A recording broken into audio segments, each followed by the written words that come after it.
बलूचिस्तान थी BLA Bloch liberation army जेने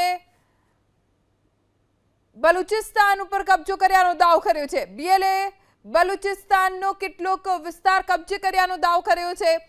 બલુચિસ્તાનનો સતત બીએલએનો સતત પ્રયત્ન રહ્યો છે કે બલુચિસ્તાન પર પોતાનો કબજો જમાવે। જો કે એક તરફ ભારતની પાકિસ્તાનની સામે જવાબી કાર્યવાહી, બીજી તરફ પાકિસ્તાનને બલુચિસ્તાનથી મોટો ઝટકો કેમ કે બલુચિસ્તાનમાં પાક આર્મીએ કબજો જમાવ્યો હતો। બલુચિસ્તાનના લોકો ઉપર પાક આર્મીએ બર્બરતા અત્યાચાર ગુજાર્યો છે અને આ સ્થિતિનો લાભ બીએલએ ઉઠાવી રહ્યું છે। બીએલએને તક મળી। આ જે દ્રશ્યો અત્યારે આપ એબીપી અસ્મિતાની સ્ક્રીન ઉપર જોઈ રહ્યા છો તેમાં પાક આર્મીનું વાહન જ્યારે રસ્તા ઉપરથી પસાર થઈ રહ્યું હતું એ જ વખતે બીએલએ વાહનમાં મોટો વિસ્ફોટ કર્યો જેમાં પાક આર્મીના જવાનો મોતને ભેટ્યા। બીએલએનો પાક આર્મી ઉપર હુમલો વધી ગયો। બલુચિસ્તાનનો કેટલોક વિસ્તાર બીએલએ કબજે કરીને જીત્યો તેવો દાવો કર્યો છે।